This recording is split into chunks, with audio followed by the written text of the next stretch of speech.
शपथ ग्रहण समारोह हो रहे थे। फिरोजाबाद जिले में समाजवादी पार्टी के कार्यालय में 19 जिला पंचायत मौजूद थे और जो जिला पंचायत अध्यक्ष महोदया शपथ ग्रहण कर रही थी उनके साथ 13। बहुमत किसके साथ था देख लो। फिरोजाबाद जिला सोशल मीडिया पर है, प्रिंट मीडिया के अंदर है, इलेक्ट्रॉनिक मीडिया के अंदर है।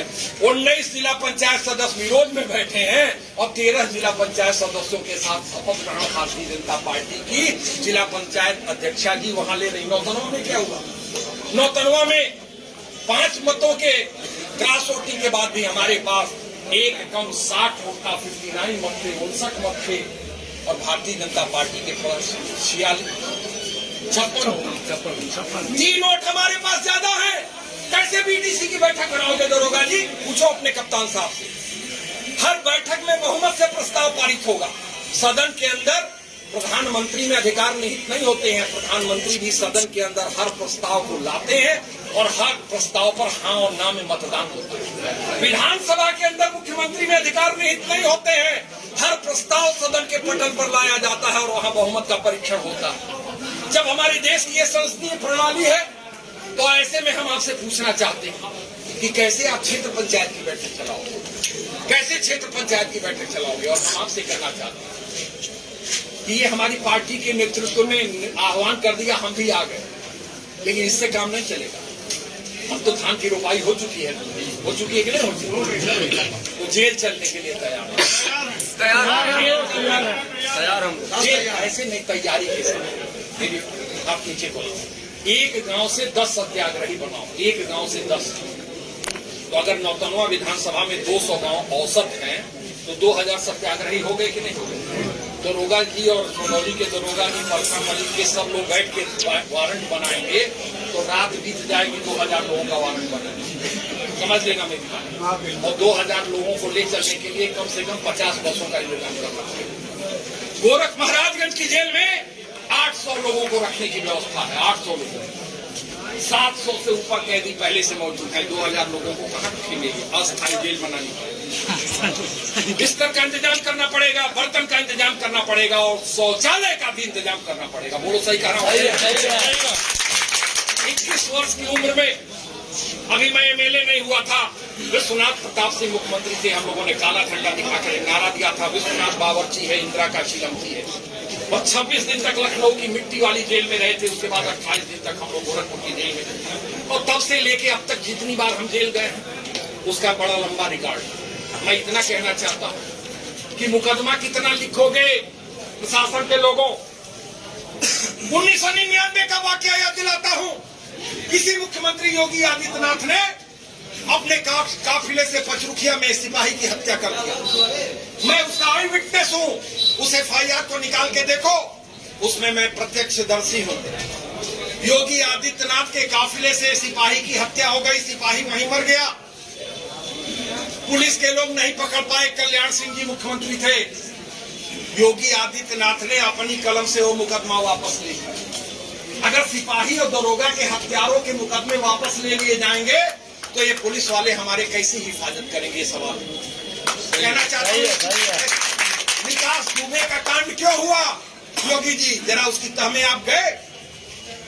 जब उस सीओ ने जरूरत से ज्यादा पैसा मांगना शुरू किया तो मरता क्या नहीं करता। और वो मैं उस घटना की निंदा करता हूँ, मैं उस घटना की निंदा करता हूँ। लेकिन विकास दुबे को आप जिंदा रखते और विकास दुबे का बयान कराते सीबीआई के सामने कि किन किन पुलिस वालों ने कब कब कितना पैसा लिया है, तब उस अपराध के साम्राज्य की परत खुल गई। लेकिन ये काम आपने नहीं किया। आज भारत और नेपाल की सीमा पर ये जो हमारा इलाका है शांत इलाका है, लेकिन भारतीय जनता पार्टी के लोगों आप इस इलाके को अशांत करने की कोशिश कर रहे हो। हाथ जोड़ करके प्रार्थना, ये गंदा खेल मत खेलो। और सत्ता की लाठी कैसे सत्ता के लोगों को बरसती हो ताकि हमारे किसान का पुआल उस फैक्ट्री में जाए, 2000, 2500, 3000 और पुआल को कमाए।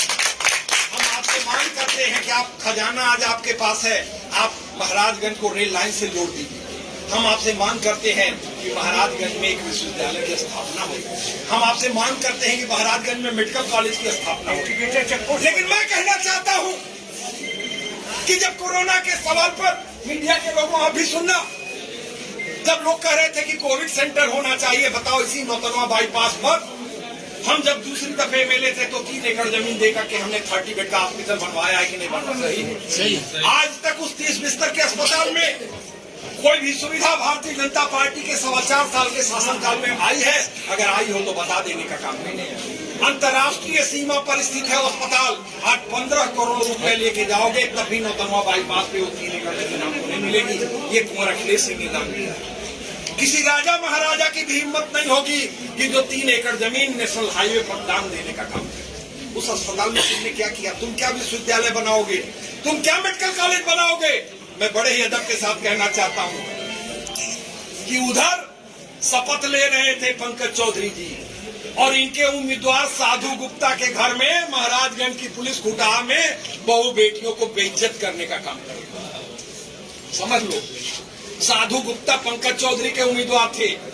भारतीय जनता पार्टी और आरएसएस ने रामप्रीत गुप्ता को उम्मीदवार बना दिया। जैसे ही उम्मीदवार बनाए गए रामप्रीत गुप्ता, रात को घर में घुस करके और 1,92,00,000 रुपया खर्च करने के बावजूद साधु गुप्ता पंकज चौधरी के उम्मीदवार चुनाव नहीं लड़ पाए। तो ये पुलिस का डंडा चारों तरफ चलता है। मैंने कभी पुलिस के डंडे का इस्तेमाल प्रशासन में नहीं किया। मैं सदैव इसका विरोधी रहा हूं। मैंने खुद जेल जाने का काम किया है, लेकिन कभी विरोधी को डंडे से पिटवाने का काम नहीं किया। बोलो सही है गलत? सही है। हमने कई अधिकारियों के ऊपर हाथ चलाए और पुलिस के लोगों आप लोग इतिहास को समझते। जब हम लोगों ने राजनीति शुरू किया था तो नौतनवा के हर घरों में देसी बम रखे गए थे। जितने भी हथियार थे इलाके के इकट्ठा किए गए थे और जो पूर्वांचल के कुख्यात माफिया सरगना थे उनको भी गिरवा करके सोनौली से गोरखपुर की पद यात्रा करके यहाँ से लेकर के इंदिरा गांधी का दरवाजा खटखटा करके बाप बेटे को जेल भिजवाने का काम हम लोगों ने किया। आज नहीं, जब हमारी जवानी की रेख आ रही है और अभी भी जो नौजवान लोग हैं अगर मेरे इतना पैदल चल देंगे तो मैं राजनीति से संन्यास ले लेने का काम। आज 61 वर्ष 2 महीने मेरी उम्र होने जा रही है। मैं बड़े ही अदब के साथ आपसे कहना चाहता हूं कि वीर कुंवर सिंह ने 80 वर्ष की उम्र में अंग्रेजों से जिस तरह का लोहा लेने का काम किया था, अगर लोकतंत्र को खत्म करने का काम करोगे और जब जनता का विश्वास उठ जाएगा लोकतंत्र से और जनता हिंसा की तरफ चली जाएगी तो इस देश के अंदर अराजकता की स्थिति पैदा हो जाएगी। मैं नहीं चाहता अराजकता की स्थिति पैदा। और आपसे कार्यकर्ताओं कहना चाहता हूं कि आप जेल जाने का व्रत लेकर के अगली बार आओ। आज आपके पूर्व विधायक कुंवर कौशल सिंह और मुन्ना सिंह का एम्स में ऑल इंडिया मेडिकल इंस्टीट्यूट में जांच चल रही है, इसलिए वो आपके बीच में नहीं है। हो सकता है आज से लेकर सुबह तक मुझे भी दिल्ली जाना पड़े। मैं इतना ही आपसे कहना चाहता हूं कि जिस दिन आप जेल जाने का इरादा कर लोगे, चाहे जो लखनऊ की कुर्सी पर बैठेगा, चाहे जो दिल्ली की कुर्सी पर बैठेगा, उसके होश ठिकाने लग जाएंगे। अरे बेशर्मो, मैं तुमसे पूछना चाहता हूं कि बगल में नेपाल है। नेपाल को डीजल और पेट्रोल की आपूर्ति इंडियन ऑयल कॉर्पोरेशन भारतीय ऑयल निगम करता है। नेपाल में भारत से 22 रुपया लीटर डीजल सस्ता है और 20 रुपया पेट्रोल सस्ता है। जब $118 प्रति बैरल कच्चे तेल का दाम था तो मनमोहन सिंह के आखिरी दिनों में पेट्रोल बिका था 72 रुपए लीटर और डीजल बिका था 66 रुपए लीटर। आज जब अभी 70, 75, $80 प्रति बैरल पे है तो पेट्रोल ले गए हो 100 रुपए के ऊपर और डीजल ले गए हो 90 रुपए के ऊपर। तुम कहते हो कि हम देश को चलाने का काम करेंगे। बड़े ही अदब के साथ आज आपकी अदालत में कहना चाहता हूं कि ये देश, ये सरकार निजीपतियों की सरकार है जो किसानों को लूटने का काम कर रही है, जो देश को लूटने का काम कर रही है। बताओ कितने किसानों का धान न्यूनतम समर्थन मूल्य पे खरीदा?